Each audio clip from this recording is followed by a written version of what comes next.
Le président de la République, Mohamed Cheikh El Ghazouani, reçoit le haut commissaire de l'OMVS.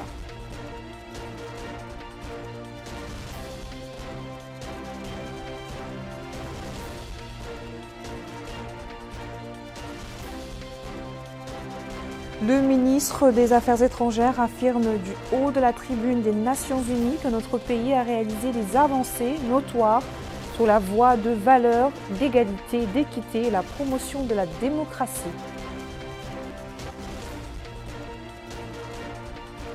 Et le ministère de l'Habitat organise un séminaire de sensibilisation sur le schéma directeur de la ville de Nouakchott.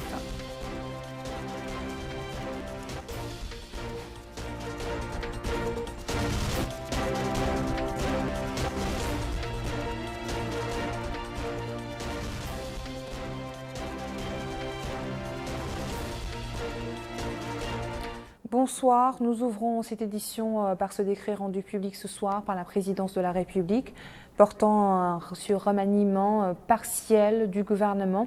Ainsi, sur proposition du Premier ministre, sont nommés ministre de l'Éducation nationale et de la réforme du système éducatif Brahim Val Mohamed Lemine, ministre de la fonction publique et du travail Zainabou Ahmedna, ministre de l'élevage Mohamed Abdullahi Edman, ministre secrétaire général du gouvernement Lam Mortar Al-Husseini. Je vous l'ai annoncé dans les titres, le président de la République, Mohamed Cheikh El Ghazouani, a reçu aujourd'hui Hamed Diane Semiga, haut commissaire de l'Organisation pour la mise en valeur du fleuve Sénégal. L'entrevue a porté sur les divers aspects de la coopération existante entre la Mauritanie et l'OMVS et d'autres questions d'intérêt commun, a déclaré le haut commissaire à sa sortie d'audience. Je viens d'avoir l'honneur d'être reçu par le président de la République, son Excellence M. Ghazouani. Je suis venu le voir pour le remercier au nom de toute la grande famille de l'OMVS pour le soutien constant, le soutien qui ne nous a jamais fait de défaut pendant tout le mandat que j'ai occupé en tant que haut-commissaire de l'OMVS. Ce mandat s'achève et par la grâce de Dieu, subhanahu wa ta'ala, un autre a été nommé qui me remplacera à la tête de cette belle organisation. C'est lieu d'ailleurs de me réjouir du choix porté sur le ministre d'État que je connais et pour lequel j'ai énormément de respect pour la compétence et la rigueur. C'est donc le cœur léger, satisfait que je pars de l'organisation en étant complètement rassuré que le flambeau est passé dans une main sérieuse, rigoureuse, qui portera encore plus haut le drapeau de l'Organisation pour la mise en valeur du fleuve Sénégal. Je voudrais donc saluer ici le président Ghazouani pour ce soutien qui n'a jamais fait défaut, comme je l'ai dit, qui est la marque de l'intérêt qu'il porte à notre organisation. Je voudrais remercier mon frère et ami, le ministre Saleh, également notre conseil des ministres, qui aussi, durant vraiment tout le temps qu'on a passé ensemble au niveau de cette organisation, m'a accompagné, lui et ses autres homologues de la Guinée, du Mali et du Sénégal. Notre organisation est une belle organisation. C'est pourquoi elle a d'ailleurs reçu le Grand Prix Hassan II pour l'eau. C'est le Grand Prix mondial. Je vous invite à présent à suivre la traduction intégrale du discours du ministre des Affaires étrangères, de la coopération et des Mauritaniens à l'étranger devant la 77e session de l'Assemblée générale des Nations unies. Mohamed Salem Marzouk a insisté sur l'importance de conjuguer les efforts en vue de trouver des solutions garantissant la sécurité, la paix et une vie digne à tous les peuples de la planète. Le discours a été l'occasion de présenter brièvement les efforts de notre pays pour établir les fondements de l'état de droit, de la bonne gouvernance, de la consolidation de la cohésion sociale, de la réhabilitation des personnes et de la préservation de leur dignité et de leur santé, comme moyen de créer les conditions d'une renaissance nationale et surmonter les obstacles au progrès et à la prospérité. Il a précisé que notre pays a franchi des étapes importantes sur la voie de la perpétuation des valeurs d'égalité et de justice. de promouvoir la démocratie, les libertés individuelles et collectives et la liberté de la presse, l'adoption du dialogue et de la concertation comme mode de gestion des affaires publiques et l'implication active de la société civile dans les stratégies de développement également. Une stratégie qui consacre la séparation des pouvoirs, l'indépendance du pouvoir judiciaire et permet au Parlement d'exercer pleinement son rôle de contrôle et de responsabilité. En plus de la transparence qui a été adoptée dans la conduite des affaires publiques et dans l'exploitation de la richesse nationale et le développement de mécanismes juridiques et réglementaires qui garantissent l'éradication de la corruption et de la gabegie. Il a fait remarquer que notre pays a renforcé ses efforts visant à protéger et à promouvoir les droits de l'homme en luttant contre les formes modernes d'esclavage et de traite des êtres humains et en protégeant les droits des femmes et des enfants ainsi qu'en luttant contre l'immigration clandestine et la criminalité transfrontalière. La Mauritanie fournit, a-t-il ajouté, l'assistance nécessaire à plus de 85 000 réfugiés de la République sœur du Mali dans le camp d'un Breu au sud-est de la Mauritanie en coopération avec les représentations compétentes des Nations Unies accréditées en Mauritanie. La Mauritanie renouvelle son soutien permanent aux causes justes partout dans le monde et affirme son adhésion aux droits du peuple palestinien, à la dignité, à la souveraineté dans le cadre d'un État indépendant, avec Jérusalem-Est pour capitale, conformément à l'initiative de paix arabe et aux résolutions internationales pertinentes. Et il renouvelle également sa condamnation il renouvelle également sa condamnation des violations israéliennes continues des droits de l'homme en Palestine et dans le reste des territoires arabes. Son souci de s'efforcer sérieusement de parvenir à une solution politique qui préserve l'unité et l'indépendance de la République arabe syrienne sœur, la dignité de son peuple et son droit de vivre dans la sécurité et la paix. Son soutien à la légitimité du Yémen, frère, et son appel à rechercher les voies d'une solution pacifique conformément aux initiatives arabes et aux résolutions internationales pertinentes.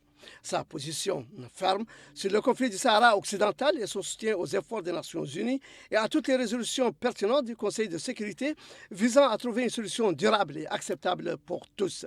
Son appel à trouver une solution qui préserve l'unité et la souveraineté de l'État frère de Libye et son soutien aux efforts internationaux à cet égard. Son soutien aux efforts de retour à un statut constitutionnel dans la République sœur du Mali. Son inquiétude également quant à la poursuite de la guerre en Ukraine et demande aux parties concernées de s'asseoir à la table des négociations afin de parvenir à une solution qui mette fin à la guerre et épargne à la région et au monde de nouvelles tragédies de destruction. Ici à Nouakchott, les experts de différents départements ministériels étaient conviés ce matin par le ministère de l'Habitat, de l'Urbanisme et de l'Aménagement du territoire pour échanger autour du schéma directeur de la ville de Nouakchott. Les participants disposent de 2 jours pour définir les principales orientations de la ville dans les 2 décennies à venir. Le point de cette rencontre avec Bokar Bailaba. La ville de Nouakchott a une ambition. C'est de devenir une ville dynamique et dotée de plusieurs pôles de développement. Ainsi, c'est un schéma directeur d'aménagement et d'urbanisme qui a été mis en œuvre pour atteindre cet objectif à l'horizon 2040. Et à l'ouverture des travaux du séminaire, le ministre de l'Habitat, de l'Urbanisme et de l'Aménagement du territoire, Sid Ahmed Mohamed, a indiqué que ce plan définit la spécificité de l'exploitation de toutes les zones urbaines, commerciales et industrielles, en plus des espaces verts, des zones agricoles, des zones non constructibles et des sites d'intérêt environnemental à protéger. Il a rappelé que le changement climatique joue un rôle clé dans les décisions à prendre, ajoutant qu'il est impératif de respecter les règles contenues dans nos plans d'orientation, de préparation et d'urbanisation de la ville de Nouakchott. Sid Ahmed Mohamed a insisté sur l'importance de la sensibilisation des citoyens, sur la nécessité de se départir des valeurs de l'urbanisme rural, rappelant que la réforme de l'espace urbain se poursuivra jusqu'à l'atteinte de ses objectifs. Autre allocution, c'est celle faite par la présidente de la région de Nouakchott, Mme Fatimata Abdelmalik, qui a affirmé que cette rencontre se tient dans des circonstances particulières où la ville de Nouakchott fait face à d'énormes défis, ce qui exige l'implication de tous les acteurs concernés dans la mise en œuvre de ce plan qui va définir le développement de la ville à l'horizon 2040. Il a souligné que le plan tiendra compte des dimensions environnementales et des effets du changement climatique. À son tour, la directrice de l'Agence du développement urbain, Mme Memouna Ahmed Salem, a indiqué que la rencontre constitue le démarrage effectif des efforts visant à faire de ce plan d'orientation un véritable levier de toute action économique constructive et productive.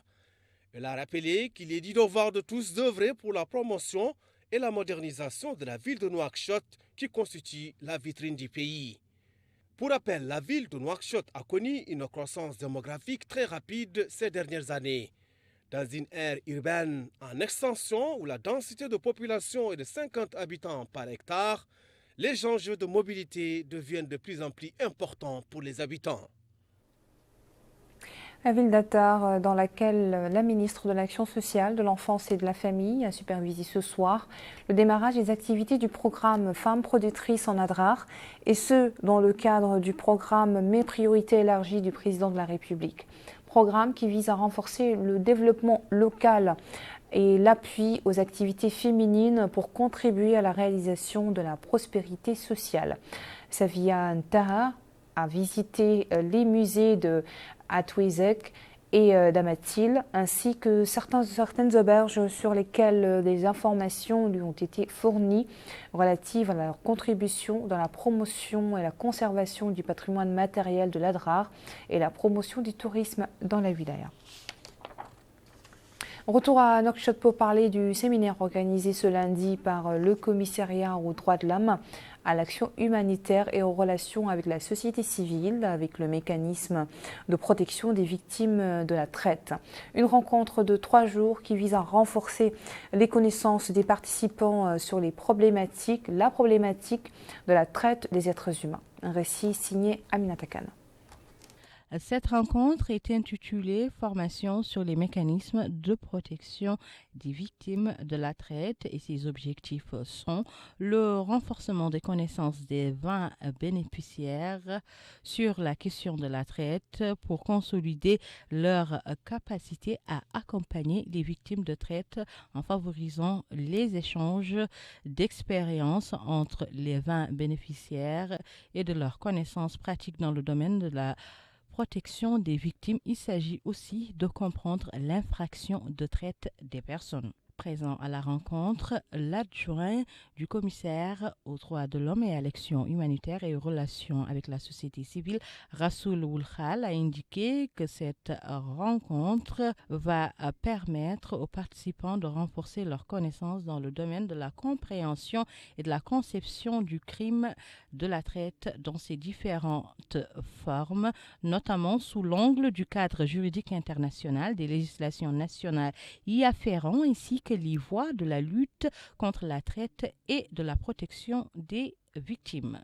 Il est à noter qu'au cours de cette rencontre, il y est inclus un programme qui s'emploie à faciliter le partage des savoirs et des informations entre les responsables politiques, les agents des services de détection de répression, les juges et les procureurs, ainsi que les prestataires de services aux victimes et les membres de la société civile qui œuvrent à différents niveaux. Des intrants agricoles et des financements pour les projets générateurs de revenus. C'est l'appui du commissariat à la sécurité alimentaire aux agriculteurs de la wilaya du Gourgol. La distribution de semences réelles et la remise de fonds a été supervisée ce jour à Kaïdi par le commissaire adjoint à la sécurité alimentaire, Mohamed Rapat. Ici, un projet bénéficiant de l'appui octroyé par le commissariat à la sécurité alimentaire au profit d'agriculteurs dans la wilaya du Gourgol. Il s'agit d'équipements agricoles, de grillage en plus de produits alimentaires. L'occasion pour le commissaire adjoint à la sécurité alimentaire de louer les efforts des agriculteurs qu'il a appelés à exploiter les potentialités agricoles de la région, soulignant l'importance accordée à l'agriculture dans le programme du président de la République pour sécuriser les besoins alimentaires du pays. Les autorités régionales, a-t-il dit, et à leur tête le Wali, ne ménagent aucun effort pour répondre aux aspirations des hautes autorités du pays en appuyant et accompagnant les projets agricoles en vue de leur réussite. Pour sa part, le Wali du Gorgol a précisé que des aides financières ont été accordées à partir des magasins du CSA à Kayedi à certaines coopératives, d'autres aides également à travers la composante Vivre contre Travail. Et aujourd'hui, dit-il, nous sommes dans la localité de Grejma pour remettre ces aides en souhaitant que les agriculteurs fournissent davantage d'efforts pour atteindre l'autosuffisance alimentaire. C'est une aide qui vient à point nommé, dit ce monsieur. Nous sommes en pleine campagne agricole et cela compte beaucoup pour nous. Le grillage est important, dit cette femme, et coûte très cher, 15 000 ouïas lors de confection, et nous ne pouvons pas nous en passer pour faire les cultures.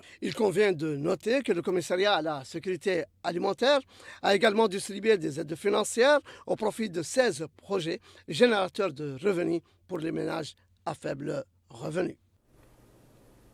Autre appui, cette fois-ci sur le plan académique et médical. Il s'agit de la réception de matériel scolaire et sanitaire octroyé à la commune d'Arafat par ses partenaires turcs, l'agence de coopération turque TİKA et la commune de Selçuklu à Konya. Le don a été remis au maire de la commune d'Arafat par l'ambassadeur de la Turquie à Nouakchott, Abdullah Damapa. L'agence de coopération turque TİKA offre à la municipalité d'Arafat des fournitures scolaires et chaises roulantes dédiées aux personnes en situation de handicap. Ce rapport de la Turquie à la Mokhata d'Arafat a été facilité grâce à l'aide de la commune de Selçuklu en Turquie. Le maire de la commune d'Arafat, El Hassan Oul Mohamed, a salué la coopération entre les deux communes, ce qui, dit-il, s'est développé avec différentes visites des représentants des deux communes. Il a enfin indiqué que cet appui est dédié au secteur de la santé, de l'éducation et des sports de la ville d'Arafat. L'exemplarité de la coopération bilatérale a été mise en avant. Cette donation, en fait, vient du cœur de la Turquie. D'une part, TİKA, c'est l'agence de développement et de coopération. D'autre part, c'est la ville, la mairie de Selçuklu, qui se trouve dans Konya. Konya, c'est une ville qui est connue avec Mevlana Celaleddin Rumi. Dans le monde musulman, tout le monde connaît en fait ce grand figure. Lui, il voit la vie consistant en amour de l'autrui. Et là, cette donation souligne en fait que en Turquie, que ce soit le TİKA, que ce soit les habitants de Selçuklu, la mairie de Selçuklu, ils veulent accompagner les enfants de Arafat à travers les cartables, par exemple, dans le chemin de l'école. S'exprimant au nom du président des parents d'élèves d'Arafat, Sanna Oulvali a remercié la commune de Selçuklu de la Turquie pour cette aide au nom des membres de ce regroupement. Nous allons à présent suivre les hauteurs de pluie enregistrées hier par les pluviométries des services du ministère de l'Intérieur et de la décentralisation dans certaines de nos wilayas.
Retour à Attar où plusieurs quartiers ont été affectés par les précipitations abondantes, entraînant l'effondrement de certaines habitations en Banco.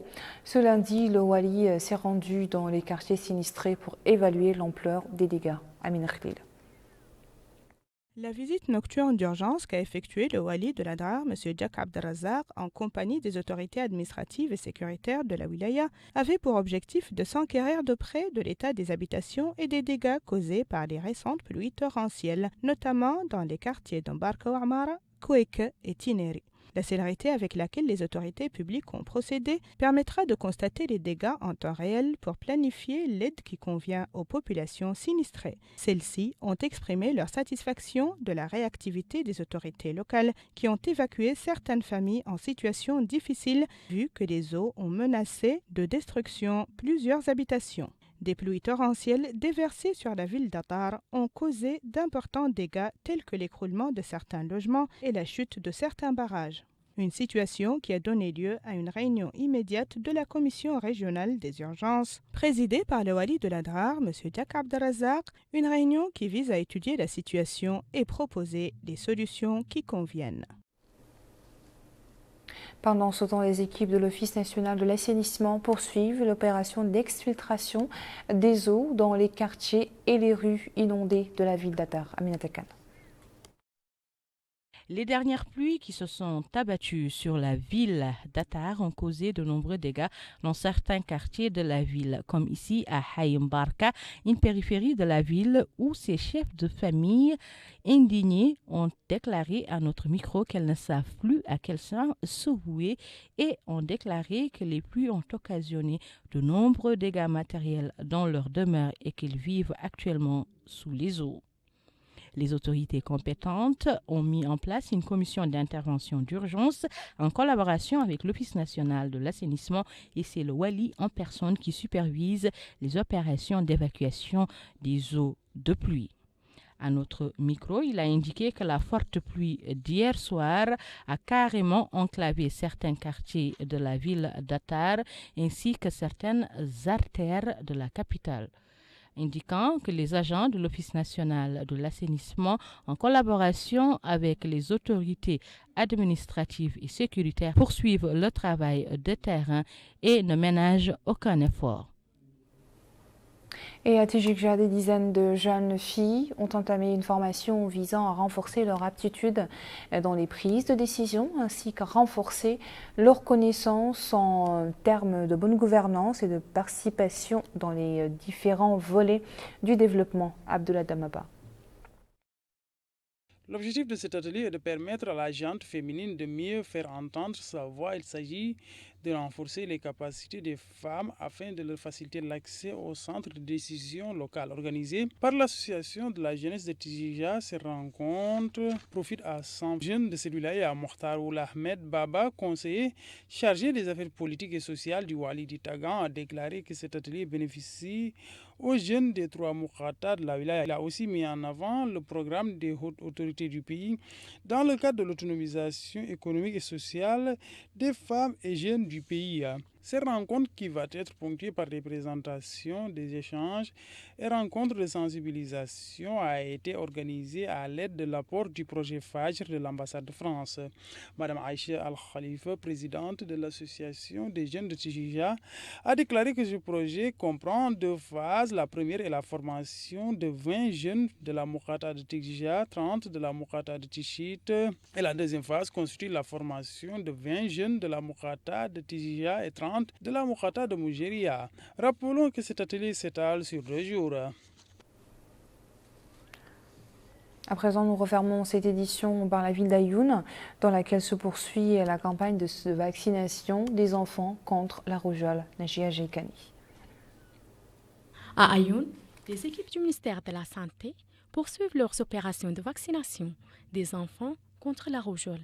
Ces opérations s'inscrivent dans le cadre de la campagne lancée par le ministère de la Santé qui cible les enfants de 6 mois à 15 ans.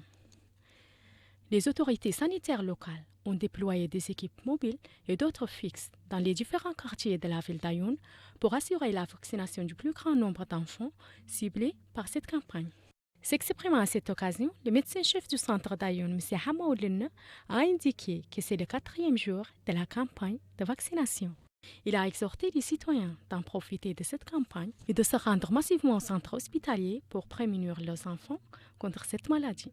Quant à Mme Lkhsaram Mohamed Abdallah, superviseur de la vaccination, elle a précisé que l'affluence est plus active au niveau des zones rurales que dans la Mokhata d'Ayoun. Il est à noter que les autorités sanitaires espèrent une forte affluence au cours des jours restants de la campagne, notamment après avoir mené une campagne pour sensibiliser les citoyens à la nécessité de rejoindre les centres de vaccination répartis dans les différents quartiers de la ville d'Ayoun pour lutter contre la propagation de cette maladie contagieuse. Chers téléspectateurs, merci de votre attention. Le rappel des principaux titres. Le président de la République, Mohamed Cheikh El-Ghazouani, reçoit le haut commissaire de l'OMVS.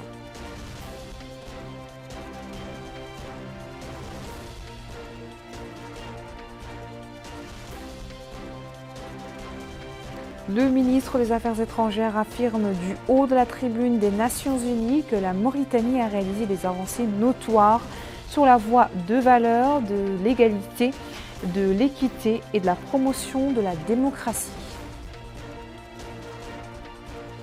Le ministère de l'Habitat organise un séminaire de sensibilisation sous le schéma directeur de la ville de Nouakchott.